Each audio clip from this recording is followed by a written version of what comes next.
All right, so starting in verse 16. See, I send you out as sheep in the midst of wolves. Therefore be as wise as serpents and innocent as doves. But beware of men, for they shall deliver you up to the Sanhedrins and flog you in their congregations. Well, that should be a warning to you right there. Don't trust in people.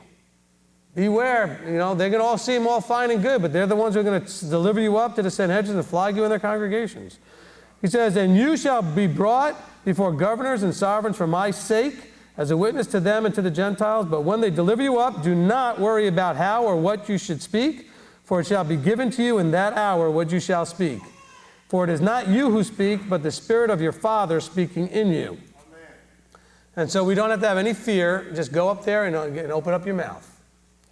He says, and brother shall deliver up brother to death, and father his child, and children shall rise up against parents, and shall put them to death. And you shall be hated by all for my name's sake, but he who shall have endured to the end shall be saved. So let's understand what's going on here. He said, look, fathers are going to deliver up children. Brothers are going to deliver up brothers. Children are going to deliver up parents. Why? He says, because we have a wrong name? Because of how we pronounce the name? Or is it going to be because you will be hated for my authority's sake? In other words, because you choose to submit to my authority, you choose to identify with who I really am, you choose to try to come in line with all that, this is what's going to get you hated.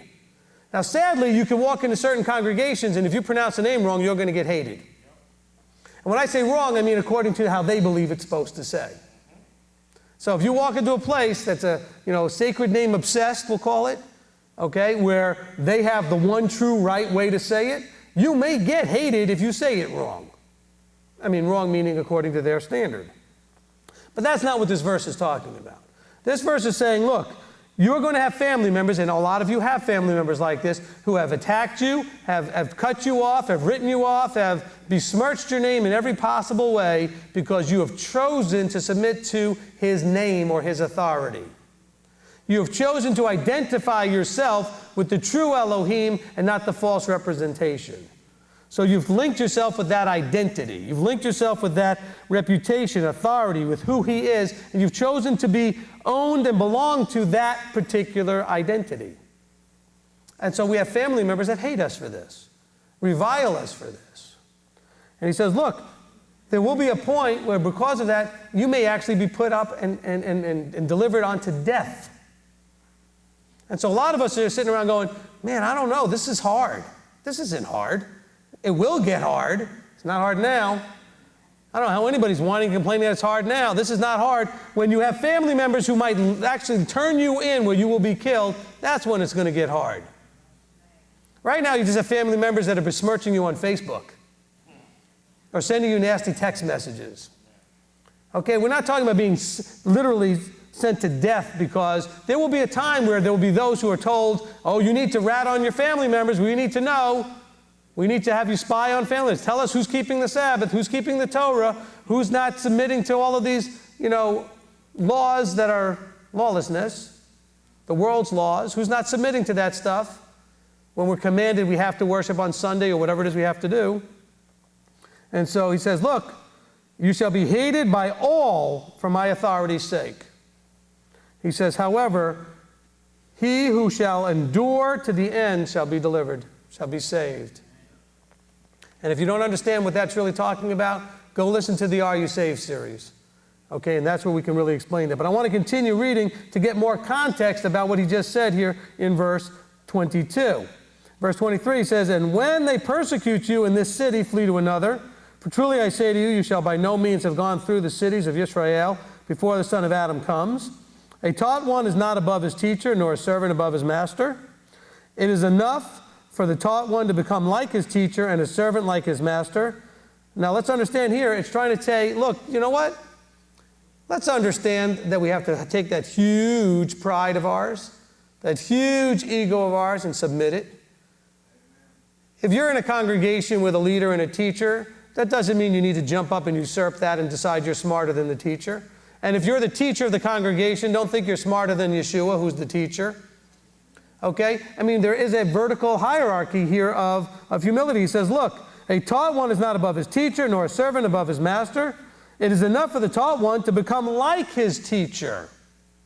Isn't that what we're all striving to do, become like the teacher? What does Paul say?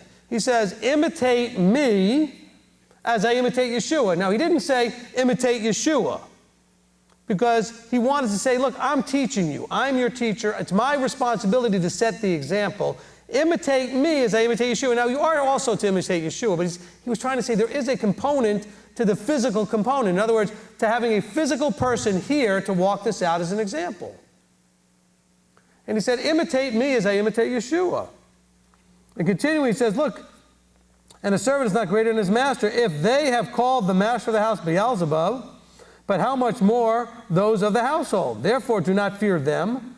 For whatever is covered, listen now, for whatever is covered shall be revealed, and whatever is hidden shall be made known. And what is he talking about here? He's talking about the same thing we were just talking about earlier in chapter 7. He's saying, look, it's going to be revealed who you serve. It's going to be revealed whether you're lawful or lawless. You can't hide it. And by the way, we got a lot of tares in the body that we don't know are tares because they come and they all look good and they all sound good and they claim all this stuff. And then when you go back in their life, you see that they're not keeping the law. They're not keeping the feast or the Sabbath the way it's supposed to be. They're not doing the other things. They're lusting after other people's stuff and coveting, or other husbands and wives, whatever it is. He says, look, whatever's hidden is going to be revealed. It's going to be made known. What I say to you in the dark, speak in the light, and what you hear in the ear, proclaim on the housetops. And so people have said often, hey, why do you mention these people and what they're doing, that thing, and how you, it says here I'm supposed to. Not for the point of shaming them, but for the point of shaming them. I hope you understood the subtlety of that sentence. No, really, it's supposed to be, if you're put outside the camp, which we do very rarely, that it's supposed to be a public shaming, and you're supposed to hate it out there and want to come back. And it was all done publicly. Everybody was told that Miriam was put outside the camp. They were also told not to go out there and bother her, to leave her alone, and not to go and, oh, let's go, oh, but I feel so bad for her. I need to call her up and go over and sit with her, and hopefully, I'm sure she's upset and she feels all lonely, and stop that. Listen, I want to be blunt here. It's supposed to suck. I hate to use that kind of language. It's supposed to be awful so that you'll want to come back. Now, of course, at first you're going to be like, well, I'm never going back to them. They treated me like this. But at some point you're going to realize, well, then maybe, I don't know why this just came to my head. You know the song, Wasted Away in Margaritaville? You're going to be like, I can't believe the rabbi actually brought that song into a sermon.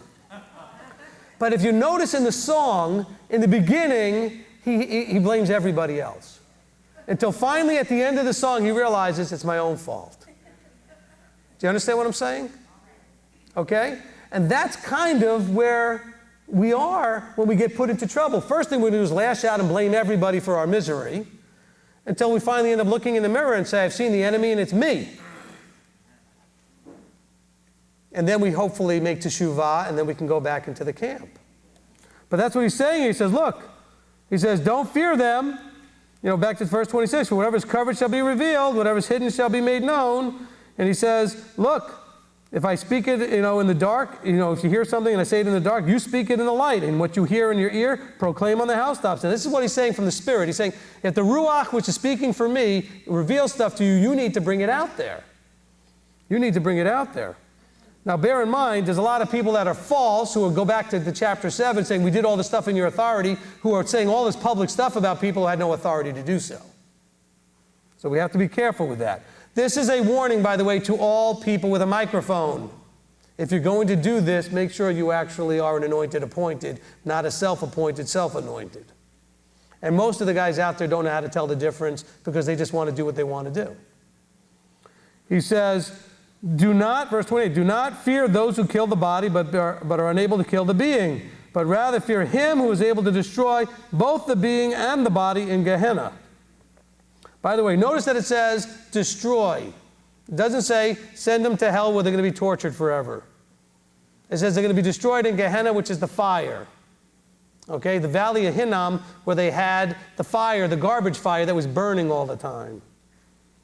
He says, and are two sparrows not sold for a copper coin, and not one of them falls to the ground without your Father, and even the hairs of your head are all numbered? So do not fear, you are worth more than many sparrows. Everyone therefore, now remember, this is all going back to, and you shall be hated for my name's sake, but you who shall have endured to the end shall be delivered or saved. He said, everyone therefore who shall confess me before men, him I shall also confess before my Father who is in the heavens. Now let's deal with this confess me. The word name isn't there, but confess me doesn't mean confessing that you believe that Yeshua existed or exists now at the right hand. It has nothing to do with having the right name. It has to do with confessing him in the fullness of who and what he is. I confess that Yeshua is Lord and Master. He's the walking, talking Torah. He is the teacher, the lawgiver who was at Mount Sinai and gave us the law. I confess all of those things. He says, that's what he says. If you do all of that, not just saying he's Mashiach, he is Mashiach because, we talked about this in one of the earlier parts, you can't be delivered from something that someone put you in except by the person who put you there. So I confess that it's Yeshua, that's the Yahweh of the Old Testament, that put us where we are. And so he, of course, is the only one who can deliver us out of what we are in. So continuing, he says, everyone therefore who shall confess me before men. So now you understand a whole lot different understanding, hopefully, what it means to confess him. It's not just acknowledging who he is by saying, hey, look, we can all acknowledge that Obama's president, right? We acknowledge it. That's what he is. He's president. But a lot of us don't acknowledge any authority that he has. A lot of people can acknowledge that David was king, but a lot of people didn't acknowledge him by actually being in their behavior that they react and act like he is king. Well, a lot of us acknowledge that Yahweh is king, that Yeshua is king, but do we act like we actually are acknowledging that? So stating an informational fact is not confessing. That's just worded that way. Stating an intellectual fact, in other words, something that you understand intellectually as a fact, is not confessing anything. It takes a whole lot more fullness of understanding who the identity of that person is. Who is Yeshua? He is the lawgiver. He was the Messiah. He died and was resurrected and sitting at the right hand. He's our high priest. This is the confession. That's the confession. It's the fullness of who he is. And so it's not just an intellectual stating of a fact. Because we have a lot of people out there that believe Yeshua was here and he died and was resurrected. And they state that, well, it's a fact. Okay, so I confessed it. No, you have to believe it, walk it, embrace it, and live it. Let's continue. He says, but whoever shall deny me before men, him I shall also deny before my Father who's in the heavens. So now let's replace the way we said it in the positive, now look at it in the negative. So what does it mean to deny him? Does it mean you literally have to say the words, I deny Yeshua's Messiah? Now, if you did that, that would work. But that's not what it's talking about in the fullness of it. We're going back to Matthew chapter 7, right? They denied him by being lawless, even though they claimed his authority. So you deny him in your actions. You don't have to just deny him with your mouth and say, I don't believe Yeshua's Messiah. Of course, if you did that, okay, literally that would work. But he's not talking about that. He's talking about the hypocrisy that's going on. He's talking about people that will walk the walk in one way and talk the talk in a different way. They're not walking their talk. Their walk doesn't match their talk. And he says, look, if you deny me before men, I'm going to deny you before my Father. So how do you deny him before men? Well, let's see. I don't know. If your boss, your brother, your sister, your mother, somebody puts pressure on you that would have you break a Torah command so that you could please them, that's denying him before men. But you have to say, you know what you have to say? And I hate to go back to Balaam because Balaam said something actually useful, but you have to be able to say, I cannot go beyond the word of Yahweh. And if you could walk that and live that, then you're not denying him. But if you go beyond the word of Yahweh, now you've denied him. You've denied him what? As having authority over you. Because now you've given that authority to somebody else. So in a sense, you've denied his authority over you. You denied his sovereignship in your life.